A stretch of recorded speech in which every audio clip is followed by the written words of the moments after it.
Hello, everybody. Every day is a good day for a new beginning. Welcome to New Beginnings, and thank you for watching us. I am your host, Betsy Carolina. Have you ever felt like you no longer have a reason to continue or feel defeated and find it hard to fight for your dreams?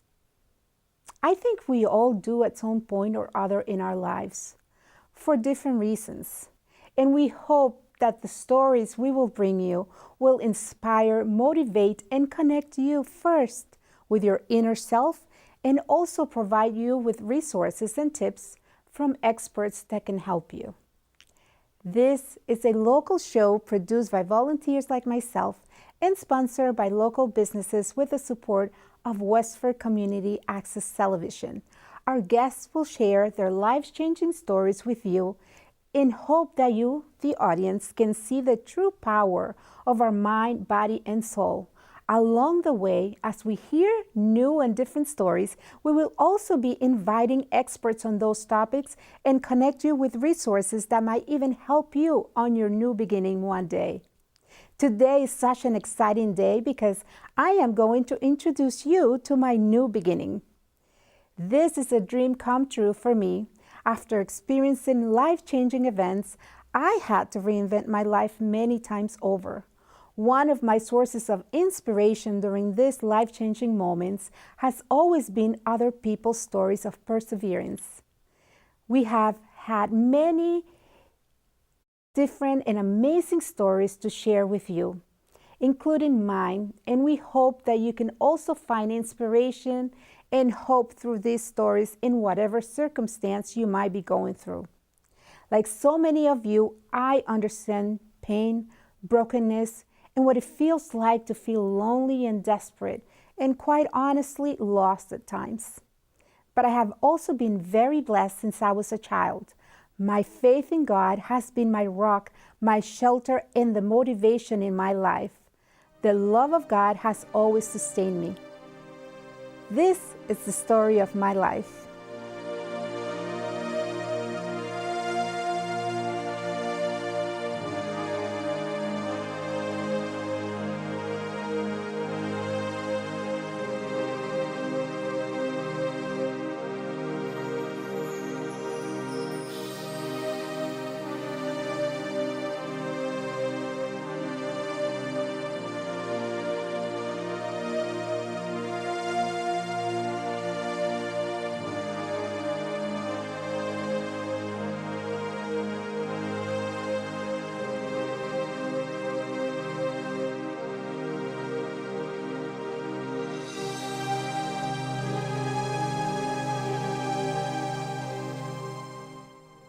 I had volunteered in town for a few months, but was hungry for an opportunity doing what I love doing, which is being in the community and communicating. I was so afraid to pick up the phone and ask for an opportunity or even send my resume out because I had been out of work for 6 years. The fear of having to start all over again and not knowing how to or where to start kept me paralyzed. This is why my faith is so important to me, because you have to believe in something bigger and more powerful than yourself to guide you to find purpose for your life. But I gathered my courage and contacted Westford CAT. And I asked the news director for an opportunity to volunteer. She was so encouraging and immediately scheduled a meeting, and I began to volunteer the fall of 2017. I continued to pray, fast, and walk, and my wellness journey began to take place. Soon before I knew it, I began running and working out at the gym, and the pounds kept falling off. I also began to feel better with more energy, and people began to notice. I realized that what many experts always say, that you have to start small and just get moving. My name is Sandra Hobby. I am the Director of Operations with the Millworks here in Westford. And would like to introduce you to two of our wonderful staff. We have Andrea Kenny and Dan Noel. And they are both fitness and spin, and they'll talk to you in just a moment. We're here today to talk about new beginnings, specifically looking at Betsy's new beginnings, and it's exactly the story that has inspired, for me, the development of the Millworks. So I'm going to let Andrea, and I'm going to have Andrea and Dan talk a little bit about them, and then I'll come back to you with a little bit more information about the Millworks, because it's important to us that in this community that everyone feels welcome and wants to be at the Millworks, so that someone who has a similar story to Betsy could come to the Millworks and say, I belong here. So Andrea. Hi, I'm Andrea.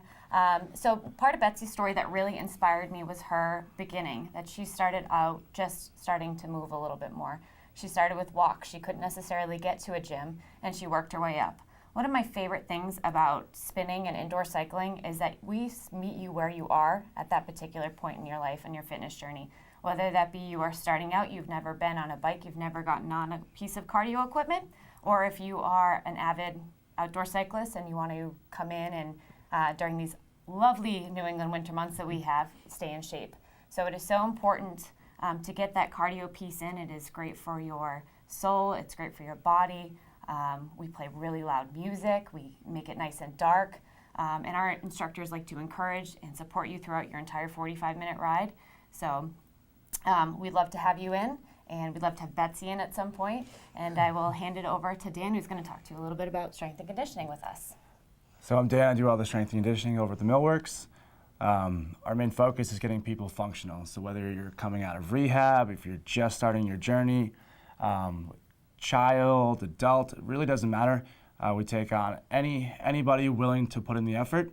And I think it's a really big deal to stress that it does not matter where you are in your journey. We will work with anybody. There's adaptations to make. I know it's really intimidating sometimes to come out, but we try to really keep people at ease and get them acclimated before just throwing them in and making sure that they're ready to go. So again, this is a new beginning. It's a new beginning for you. It's a new beginning for Betsy. It's a new beginning for all of us. And really, any day you walk into the Millworks, we hope that you're welcomed with a big smile and the encouragement to keep coming in, even if it's just to walk in the door and sit and watch to see what other people are doing. I think that's one of the first steps. I have lost over 50 pounds and I'm still going. I continued to volunteer at church and had 2 terrible losses for that year, as I lost my friend and aunt to cancer within 4 months of each other. I realized that I wanted to make every day count as if it was my last day. One day, while praying and meditating, I had this idea of how can I share my life experiences with others, and how can I use what happened to me to help others. I began to pray, and as I was continuing to volunteer at West for Cat, I realized that I could use the resources God had presented to me to fill that need in my life to help others. I would always pray with people and encourage them, and people always told me they felt better. I knew I didn't want people to feel the isolation I felt for so long, the shame for things that were out of my control, and the need to have a helping hand. The idea of the show was born, and one day while I was praying, I asked God for a new beginning in life, and I said, I trust you, Lord. And I know you will make this happen for me. I don't know how or when, but I believe it. One day, while working on an immigration documentary with the director at the station, I presented the idea of the show to her, and she said she loved the idea. I began to work on the idea, contacting people and looking for sponsors, and I never stopped working on it since then. And here we are today, on our first episode of New Beginnings, for me, and I hope for so many of you out there. I was born in Honduras, in a beautiful coastal city of Puerto Cortes. I was the 5th of 6 children my mother had. We were poor, but both my parents worked really hard so that we would not go hungry and or homeless. My mother took on domestic jobs and my father worked different jobs, and early on in my childhood, he took an international job as a merchant sailor and he would be gone from home for months at a time. I have vague memories, but I remember a happy childhood. Kids running around el barrio and our mother, grandmother, aunties, and cousins sitting around in a circle at nighttime under the sky with so many stars and listening to scary tales before bedtime. I remember that we were free to come and go, and doors at our neighbors' houses or our house were never locked. I was about 4 years old when everything changed for me. I began experiencing terrible pain in my left leg, and I could not walk straight. My parents took me to a specialist in San Pedro Sula, who said that I had a congenital hip defect, that I will never walk normally, and that I needed a very expensive surgery. My parents could not afford it, so instead began a treatment with the hope that my hip and leg would stop deteriorating. From the time I was 5 years old until I was 12 years old, I endured the physical pain and the burden of the horrific orthopedic shoes and belts, and was only able to move and walk aided by crutches.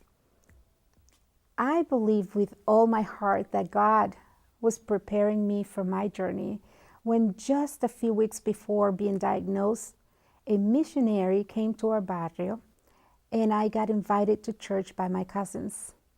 They showed a movie about Jesus, and I remember saying the believer's prayer that night, and I became a believer and I accepted Jesus as my personal Savior. Little did I know that experiencing constant physical pain without access to pain medicine will prepare me later in life as well. Years went by, and finally the time came for me to try and walk by myself. And after long years, they took everything off and allowed me to walk on my own. I cannot begin to tell you the kind of freedom I felt. 3 years later, my parents decided that the little girl who couldn't walk was ready to fly away from home, and I was sent on a journey to the United States, along with my sister, in search of a better life and medical treatment. And I began a new life in Boston with my older sister. I was very scared. I was alone, and I didn't speak the language, and I had to have other people speak for me. I remember the immigration official handing me a yellow envelope and telling me to go. I had airplane tickets to Boston, and that night we landed at Logan Airport. It was 30 years ago today, and it was snowing as we took a taxi ride from Logan to Fenway, where my sister lived, and it was one of the most beautiful sights I had ever seen. I loved that night, but the very next day I experienced culture shock. And I remember crying and wanting to go back home and asking my mom over the phone to please bring me back home. She cried and she told me that I needed medical treatment and better opportunities. And this was the only place where I could get those opportunities. So I began high school and life went on. I was too young to work, but I would take on babysitting jobs, and my sisters will work 2 jobs. I was lonely most of the time at home after school.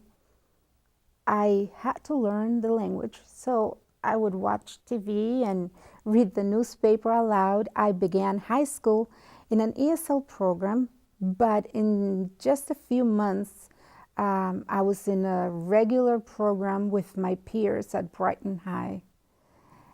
There I met some of the most amazing friends I still have today. In fact, after my sister got married and moved away to another city with her husband, I found myself homeless in Boston. My friends from high school, Yesenia and Rebecca, asked their parents to take me in, and their families became my foster family. I also met my future husband and father of my son in high school. We were inseparable as friends. He was my high school sweetheart. And eventually we began dating. A few years later, we had our son, Aaron, and married the next year. I wanted to go to college, but I couldn't because my immigration status only allowed me to work, and I could not qualify for financial aid. So I began working at Genzyme Corporation, doing research at local college campuses, and set my mind on attending one of those schools one day.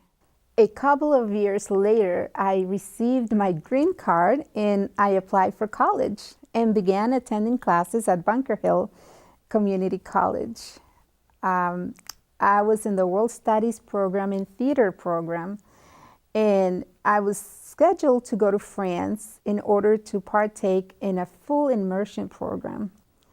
My husband and I made plans to travel together.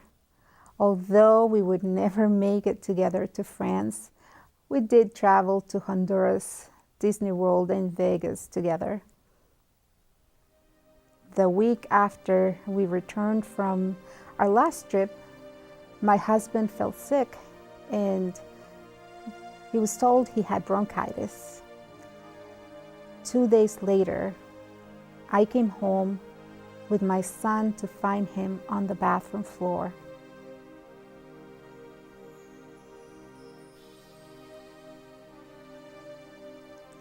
At first, I thought he was kidding because he was a jokester.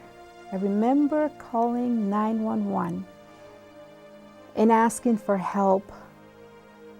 They asked me if he was breathing, and I remember saying, "I can't walk. My legs won't move." He was not answering. I knew, but I couldn't accept it. The paramedics came and told me, "We are sorry, but your husband has passed away." My life changed in that instant, and the pain was sickening. I was a widow at 27 years old, and my son was just 6. This was, without a doubt, one of the most painful episodes of my life, in my life. My friend, my confidant, the love of my life, up until that point, and my son's father was gone.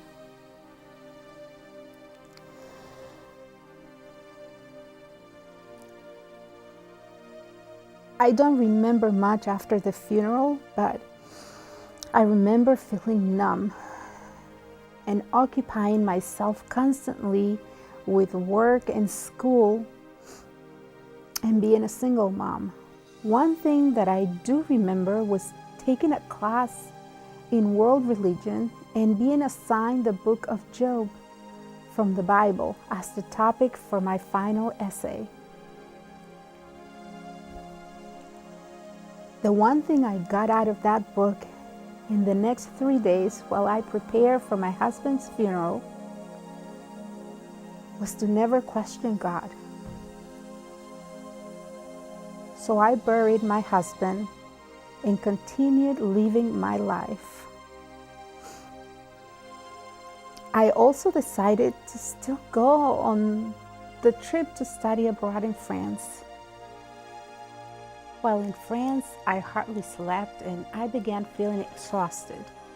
By the time I returned home, I was so tired and depressed. I also started having other physical symptoms. My doctor ordered a blood test and an MRI. After receiving the results, she called me with some heavy news that I had a brain tumor and that I needed to be seen immediately. I remember hanging up the phone, the same phone that was hooked to the wall that I had used to call 911 10 months earlier when my husband passed away. And I collapsed on the floor. The only thing I could think of was my son.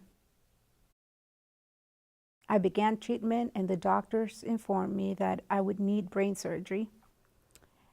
but we could wait to see if the brain tumor progressed. Just a few weeks later, I experienced severe nausea and blindness. The tumor had grown and it was touching my optical nerve.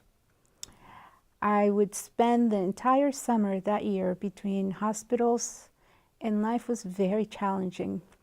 The headaches were debilitating, and yet I had the instinct to continue fighting for my son. A month later, after I had the brain surgery, I returned to school. I had been admitted to the School of Journalism at Northeastern University earlier that spring, and I was determined not to let this tumor set me back from my pursuit of a college-level education. I was a full-time employee, a full-time student, and a single mom. It was very challenging at times. It felt impossible, but I managed. And most importantly, I never gave up. The last semester at Northeastern, I had signed up to study abroad, this time at Cambridge University in England. While I was there, I backpacked through Europe by myself and learned so much in my travels about people and life. I also had lots of time to think and heal. After I graduated with a BA in broadcast journalism and communications, and with all the experience I had, my career took off. I was offered a job as the Director of Community Relations for City Councilor at Large, Maura Hennigan, and began making connections within the community. I began serving at my local church as Director of Youth Ministry. I remarried and continued working towards my professional career with many job opportunities. I attended grad school at UMass Boston and graduated from the program for Women in Politics and Public Policy. Although life was good everywhere outside of my home, life at home was difficult with the new marriage. I began experiencing more health issues and lost several pregnancies. Many years went by, and my son was a senior in high school when I got pregnant one last time. This time I went to see a reproductive doctor who, after performing many different tests, suspected that I had lupus and explained that it was the reason why I couldn't keep a pregnancy. He put me under a treatment in the first weeks of the pregnancy, and it was the answer to my prayers. The pregnancy continued to grow, but my health took a hit. I developed other complications and my gallbladder was infected. I had surgery when I was 5 months pregnant. And 1 month later, on my way to the hospital, I was rear-ended and rushed to the hospital. My hip and back had sustained severe damage, and although I was told the baby was all right, we would never know until she was born. Another MRI determined that the tumor was back and it was growing rapidly with the pregnancy. Brain surgery was out of the question for me because all of the medicines I had received while at the hospital were already a threat to her well-being. The tumor began to bleed and I had a C-section. My miracle baby was born and she was magical, so beautiful, with a full head of black hair and round rosy cheeks. But she began experiencing breathing issues just a few hours after she was born. She was rushed to the NICU and I was told she would need heart surgery. I began praying and I never left her side. I was able to bring her home a month later without having the surgery. I required both physical and occupational therapy in order to function once we got home. My daughter needed heart surgery and other medical treatments. And while all of this was taking place, my marriage was crumbling. I was ashamed to talk about it and ask for help. And I didn't want to leave the marriage because I was worried about what the church and other people will think. We filed for divorce when my daughter was 6 months old, and began divorce proceedings in a custody battle that lasted almost 2 years. At the same time, I had to recover, and so did my daughter. I lived by myself as my son had graduated high school and began attending college out of state. Between my daughter and I, we saw 21 specialists, and I was forced to leave my career aside to take care for both of us. This was the moment that I felt I had reached rock bottom. I felt defeated and thought my life was over. Regardless of how I felt, both emotionally and physically, I made sure my daughter received all the early intervention she needed and looked for a place with a better education system where I could start all over again. So I moved to Westford, and at that time, her cardiologist said we could not wait any longer to have her heart surgery. So we did, and I continued to care for her by myself. My constant and chronic pain was severe, and I struggled with migraines that were debilitating. I was very proud and never asked for help. I began to pray, and things began to change a little, and I was able to volunteer a few hours at church and began leading the women's ministry and a couple of Bible studies later on. God was working in me in ways I can't even understand today. I made a commitment to do something for me and finally scheduled the surgery to fix my childhood issue and the hip that was damaged in the car accident. I also continued with treatment for the brain tumor, as I had refused a second surgery to avoid the secondary effects. I had waited over 35 years for this surgery, and I was very afraid. I didn't know what to expect. The doctor told me it would take a year to recover. Everything went well, and although it was very painful physically, God had begun healing me emotionally, and I was able to move around a little more. During the Bible study I was leading, that was called Transform by Pastor Rick Warren, we explored every essential area of our lives: spiritual, physical, mental, emotional, relational, financial, and vocational. That was the last piece of the puzzle I needed in order to heal the pain I had experienced after years in a very difficult and at times abusive marriage. I made a commitment to start walking 3 times a week for health reasons. I needed to feel better. I also fasted and prayed. And so my miracle began. I began to heal physically, emotionally, spiritually, relationally, and I began to believe for the first time in over 5 years that I could have a new beginning again. I felt I could love again, and I felt I had something to offer others. I felt the excitement begin to swell in my heart every time I would go for a walk.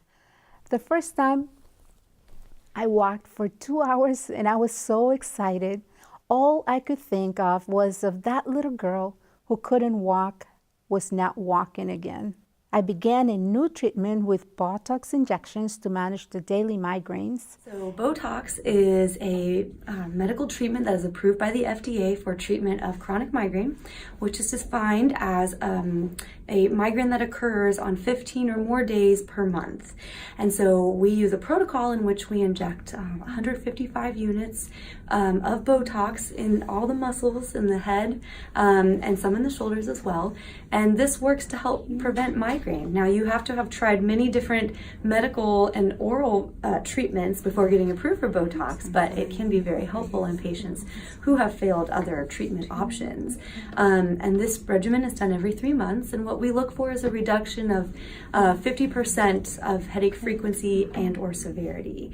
So this can take time, but with repeated injections, we often see that patients do tend to improve from this treatment, and it has been very helpful for many people at improving their quality of life.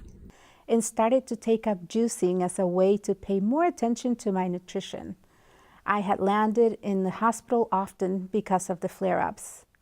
I needed to change that pattern. Paying attention to what you eat can certainly have a positive effect in our bodies.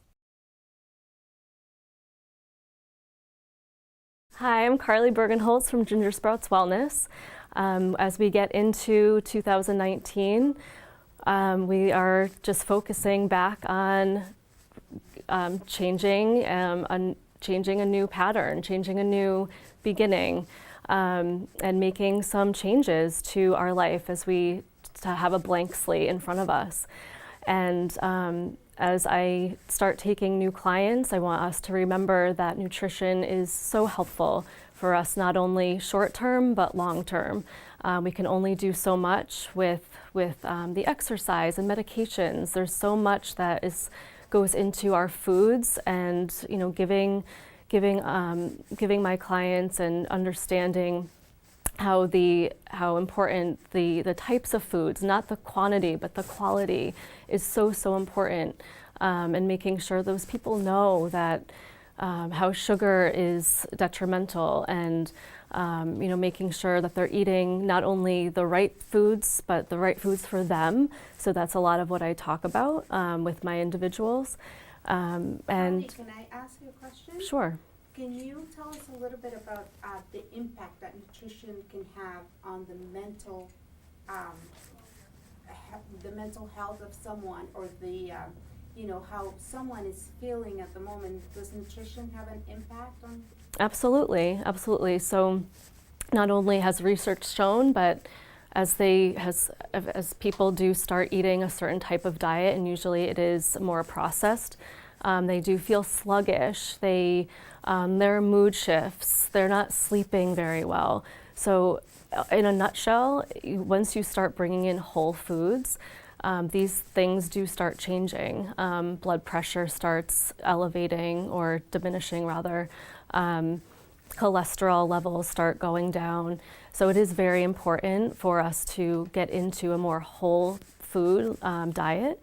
But we have to understand and just know how important it is to look at the individual versus the broad spectrum, because not everybody's body is the same.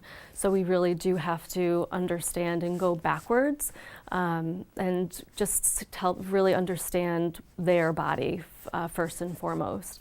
How affordable is for someone to start eating nutritious meals? That's a good question. So going back to the whole foods, there are certain lists that I do look at with my clients. So Dirty Dozen, the Clean 15 are these lists that we can look at that might not have to be bought organic, but there are a lot that are heavily sprayed with pesticides and chemicals.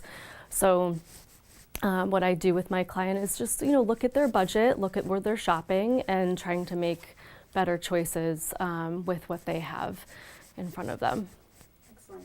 What would you recommend as a new star, someone who wants to start fresh on their own? What would be like the first thing that you would recommend?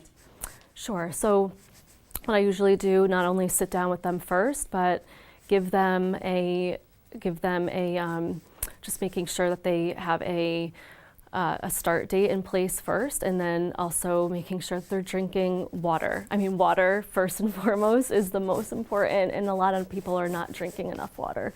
So that's something that they can do right away, and they don't have to go shopping. They don't have to, have this huge formal plan in place, but making sure that they're drinking enough water, and also making sure that they're looking at their sleep as well, because that's also going to be super helpful as they progress with their lifestyle goals. Right. Anything else you would like to add, or you think people should know if they're trying to have a new beginning for health reasons or to lose weight? What would be just something to motivate them? Sure. So the other piece of the puzzle is I love the kitchen. So I really, if people are not as interested in getting into the kitchen, throwing that apron on, giving them some easy recipes that they can follow. And slowly but surely, they will get excited about cooking again. So starting small with with that. And that's another piece of what I do as well. If they do need help with ideas, and I do go into their home. So if they do need, those tutorials and really those helpful hints, I will be of a service to them as well. Where can the people find your information? So I have a website, it's gingersprouts.com. I'm also all over Instagram, so I'm constantly doing recipe development and making things for my pescatarians and my vegetarians, and people also across the board with what they enjoy eating. So I do try to put my recipes up there and make them look exciting and delicious. But they can find me directly at gingersprouts.com, and that's attached to my Instagram feed. And then they can also find me at my email address, which is carly@gingersprouts.com. I continued to pray, love, and laugh. And in the process, I began to lose the weight. And I felt more relaxed and more hopeful. The treatment for the brain tumor has been successful. Through prayer, meditation, and yoga, my mind has shifted, and where I used to see closed doors, I began to see opportunities. The power of the mind is amazing. Hola, soy María Hart, life coach. Trabajo con terapia sistémica y constelación familiar. Son técnicas holísticas que nos hacen ver los eventos traumáticos y situaciones difíciles que tenemos en la vida. ¿Sí? Es la misma situación, es el mismo evento, pero lo estamos mirando de manera diferente. También podemos encontrar qué roles estamos manejando entre las relaciones. Charito, ¿cómo es posible comenzar de nuevo a cualquier momento en la vida de una persona? Sí, claro. Es posible comenzar de nuevo. No importa la edad, no importa cómo estemos. Es posible. Solamente hay que tener una decisión. Es lo más importante para empezar cualquier cosa. Una decisión. De aquí comienzo, de aquí sigo y de aquí me paro. Es lo más importante. ¿Cuál es el poder de la mente para realizar los sueños que la persona tiene? Bueno, suceden varias cosas con las decisiones. Primero está ese saboteador que hay interno, ¿sí? Que nos dice que no podemos. Las creencias influyen muchísimo en la toma de decisiones. Los miedos influyen muchísimo en la toma de decisiones, ¿sí? Para seguir adelante, para un sueño, para una meta, para comenzar. Siempre hay algo dentro de nosotros que nos dice, tú no puedes, tú eres incapaz, ¿qué vas a poder llegar? ¿Sí? Como que nos saboteamos nosotros mismos. Entonces es muy importante saber qué creencias, reevaluar las creencias en positivo, en no puedo por sí puedo, en no soy capaz por sí soy capaz. Siempre estar reevaluando todas las creencias para poder seguir adelante. Y si no, esas mismas creencias nos tumban, no nos dejan ni siquiera empezar, porque ya estamos pendientes de que no va a funcionar. ¿Cuál es el primer paso? Hablaba de intención, de decisión y de intención. ¿Ese es el primer paso? El primer paso es la decisión, ¿sí? Decidirme qué quiero hacer, cómo lo quiero hacer, ¿sí? Realmente preguntarme si sí lo quiero hacer. A veces queremos cosas, pero entonces no, entonces nos van en solo sueños, solo ideas. Entonces hay que tomar una decisión. Ese es el primer paso para uno llegar a algo. Y segundo es la intención, ¿sí? La intención, ¿para qué lo queremos? ¿Realmente lo queremos? ¿Sí? No le estamos haciendo daño a nadie con esa intención. La intención es muy importante porque la intención es la que nos empuja a llegar donde tenemos que llegar. Hablaba de visualizar. ¿Por qué es importante visualizar la meta? Hay que visualizar la meta, claro.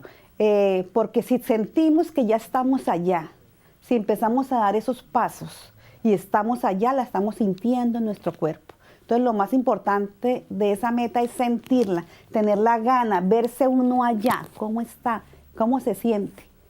¿Sí? Algunas veces hemos hecho algunos ejercicios y la gente quiere ir a aumentar el trabajo, y cuando ya la llevamos a que tienen otros 2 trabajos o 3, dice, uy, no, se devuelve. No era realmente lo que querían. Ya se estaban empezando a sentir mal con solo pensarlo, con solo sentirlo. Entonces, por eso es que es muy importante la decisión y la intención y el sentirlo. Son tres partes fundamentales para llegar a esa meta. ¿Cómo funciona el cerebro? ¿Reacciona a las imágenes que nosotros tenemos en nuestra mente? Nosotros pensamos en imágenes, ¿sí? El cerebro,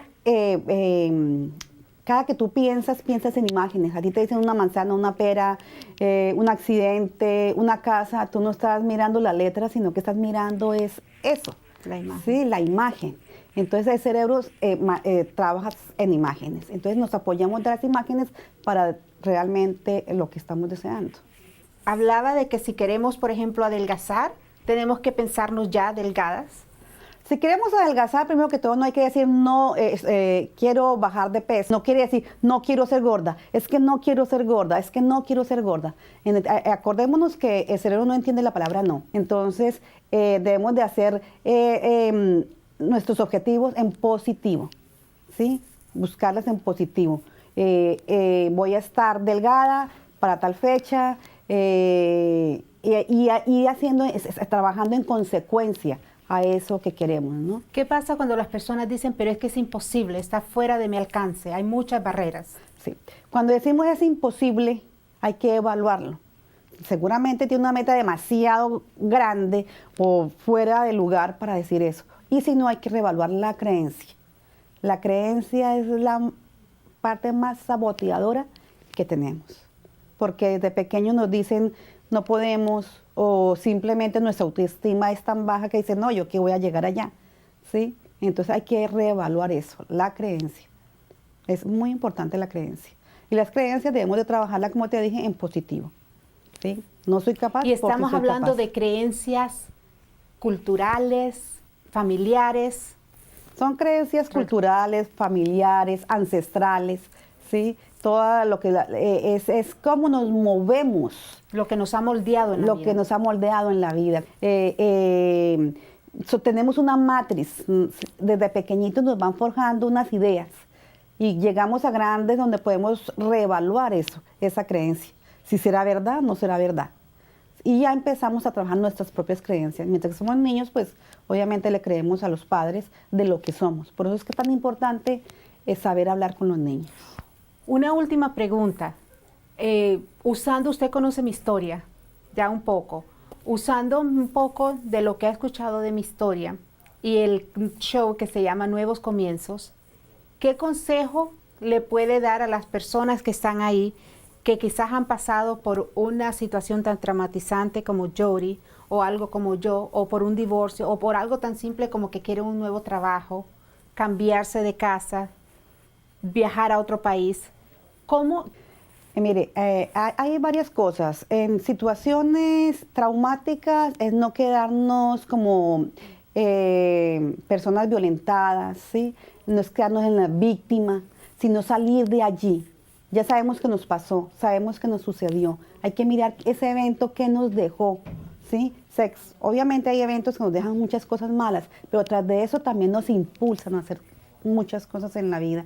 La tragedia de esta señora la ha impulsado a hacer cosas por los demás, ¿sí? Entonces hay que sacarle las cosas buenas a eso, o hay que impulsarnos de allí. Entonces no quedarnos en la víctima. Es muy importante. ¿Qué elementos de la historia de Betsy ha podido ver que se pueden transferir a las personas que nos ven?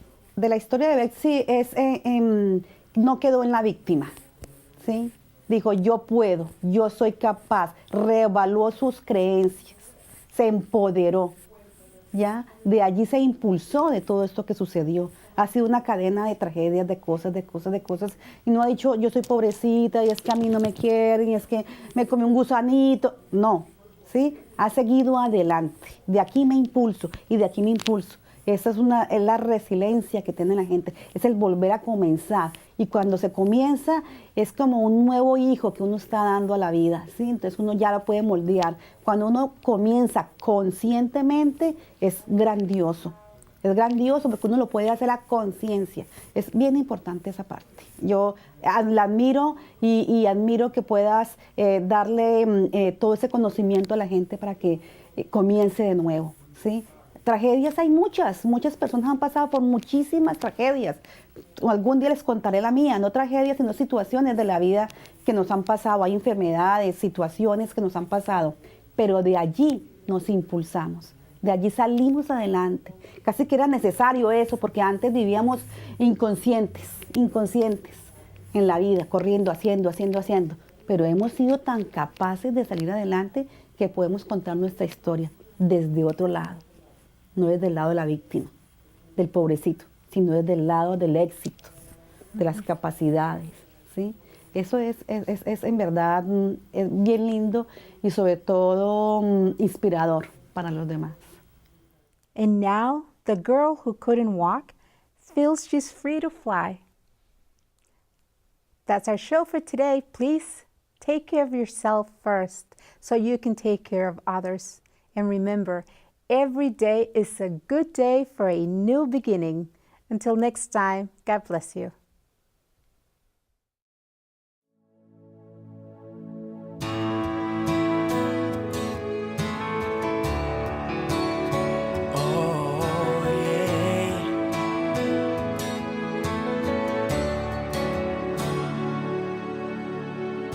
Como Él lo dijo, Él lo hará.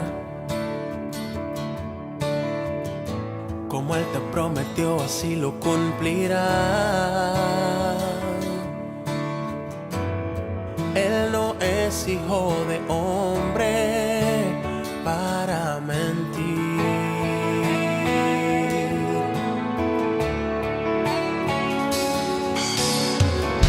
Como Él lo dijo, Él lo hará. Como Él lo prometió, en ti lo cumplirá. Él no es hijo de